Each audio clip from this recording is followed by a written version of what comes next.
afternoon, Cross Timbers. Today is Monday, November 3rd. This is the Texan TV news from the Tarleton State University campus in Stephenville, Texas, and I am Alejandra Arreguin. These are today's top stories. In campus news, earlier yesterday morning, the Tarleton community received an email from Police Lieutenant Alejandra reporting a sexual assault that happened on campus. The email said that Sunday, November 2nd, 2014, at approximately 1:30 a.m., the Tarleton State University Police Department received a report of an incident of sexual assault which occurred in Honeywell Annex during the early morning hours of November 1st, 2014. The reporter of assault knew the accused and believed the accused to be a friend. Alcohol was reportedly a contributing factor to the reported sexual assault. The report was given in compliance with the Federal Clery Act. Prior to today's broadcast, I was able to sit down and speak to Tarleton State University Police Chief Matt Welch and Lieutenant Alvin Alcon to ask them questions regarding the assault. Hello, I'm here today with Lieutenant Al Alcon and Chief Matt Welch to talk about a sexual assault that occurred on Sunday around 1:30 a.m. And I have a couple of questions to ask you about that. For starters, how were you all informed about the sexual assault?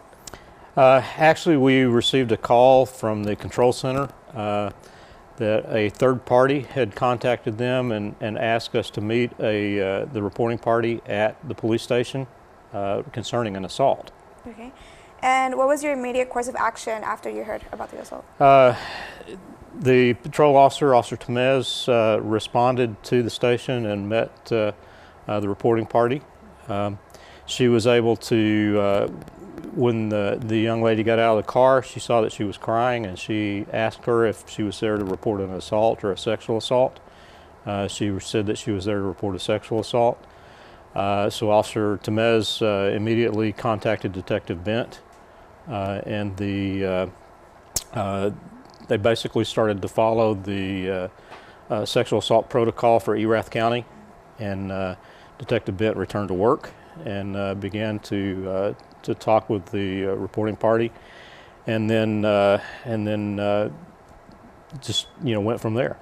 Okay. Now, what measures do you think Stephenville or the campus should take in order to protect themselves from sexual assaults? Well, if this were a stranger on stranger sexual assault, I'd be giving you a whole bunch of things. Don't do this, don't do that. Things, be aware of your surroundings. If you go to a bar, make sure that when you're drinking or something like that, never leave your drink unattended. All those kinds of things. What we're finding, though, in the sexual assaults that we are hearing about or that reporting is that they're not stranger on stranger. Most of the assaults are acquaintance assaults. So, I think we've got to rethink some things, and sort of our culture and everything that we're doing, the actions that we do, to where we're not saying, this is for the victim or this is the accused.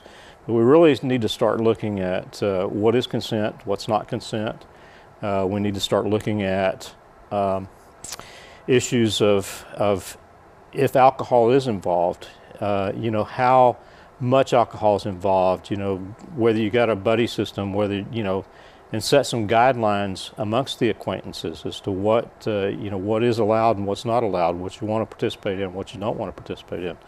So I think there's a lot of things there in our culture right now, in a changing culture, that we're really having to learn how to deal with. So I don't know how to tell you how to protect yourself in that. We can tell you some warning signs, some things, and that's very difficult when it's a acquaintance on acquaintance. Okay. Well, is there anything else you would like to tell the Tarleton community about this situation? Well, I think this situation particularly did involve alcohol. Again, what we're seeing is that a lot of the cases that are being brought to our attention, whether they're being reported to us or we're just hearing about, involve excessive alcohol usage. So I would say that the community really needs to look at when you're in a situation, whether it be male on male or same gender or male female, just things that we maybe start out as a normal dating relationship, that we pay particular attention to how much alcohol is being consumed, and maybe do some things with friends, you know, to talk about what kind of actions they want to take, and you know, if you see me doing this, please intercede. You know, the things that the counseling center is doing a lot of things now with bystander intervention training, you know, trying to get people to look at some of that. So there again, I think we've got a whole different way to look at things than what we have in the past about what sexual assault is. And it's not stranger on stranger for most of the cases that we're having being brought to us. Okay. Well, thank you for being here with us today. I really appreciate it. You're welcome. The Tarleton Police Department urges anyone who believes they or a friend has been the victim of sexual assault to immediately contact their local law enforcement agency. On campus, the UPD can be reached at 254-968-9002. In local news, the Weatherford Democrat reports the city is looking to implement a water reuse project. The city is currently seeking to reuse 4.5 million gallons of water per day from wastewater plants and 1 million gallons from the treatment plant in the reform of filter backwash. Backwashing is a process that pumps water backwards through a filter so that the water may be reused during a scheduled utilities board meeting. Consulting firm Reeses and Nichols Tom Gooch proposed the project will help save the city money annually and will help restore the Weatherford Lake level to a minimum of 888 feet above sea level. Gooch also presented short and long-term plans that go well into the year of the 2040. The reuse project could save the city of Weatherford $1 million annually and will decrease the square footage of pumping from Benbrook Lake from over 7,000 acres to 5,600 acres. And now today's Texas national and international news from the Associated Press. In Texas news, state officials and oil industry groups have suggested they will file lawsuits and move to block any attempt put in lead by Denton Mayor Chris Watts and his attempt to ban fracking. Watts is weighing a ban of hydraulic fracturing this week, said he's prepared for the court's battles that might result in the ban passes. The proposed ordinance would prohibit hydraulic fracturing, which pumps water, sand, and chemicals underground to release otherwise unreachable reserves of oil and gas. Denton has 272 active wells within its city limits. Cassie McMullen, leader of the Denton Drilling Awareness Group, which collected petitions from said lawyers reviewed the proposed ordinance beforehand and that she was certain that it was lawful. But former Texas Supreme Court Chief Justice Tom Phillips, who now works for the Texas Oil and Gas Association, says he thinks the ordinance would break the state law. If the ordinance passes on Tuesday, it would likely take effect on December 2nd. In national news, President Barack Obama rallied a crowd in Bridgeport, Connecticut on behalf of Governor Dannell Malloy in making a final election push to help Democrats in Connecticut and Pennsylvania governor's races. During Obama's speech, he was interrupted by U.S. immigration policy protesters.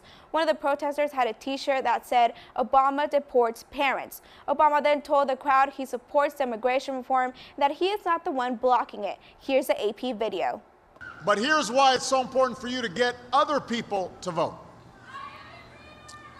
I love you. I appreciate you too. Thank you. Thank you. So hold on, young lady. Hold on a second. Hold on. Hold on. Hold on.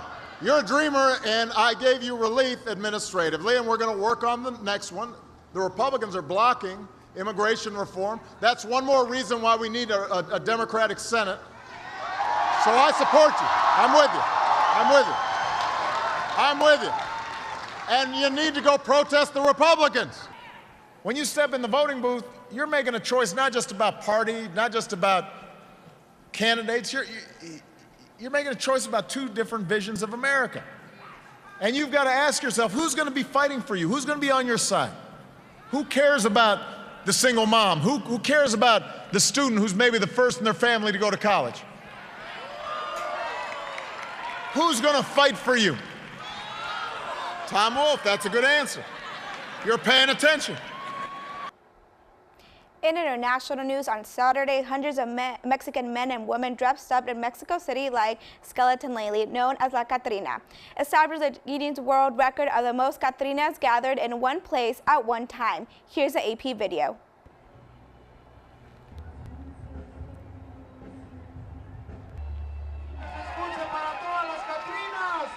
Oficialmente hemos roto un nuevo récord mundial Guinness con 507 personas.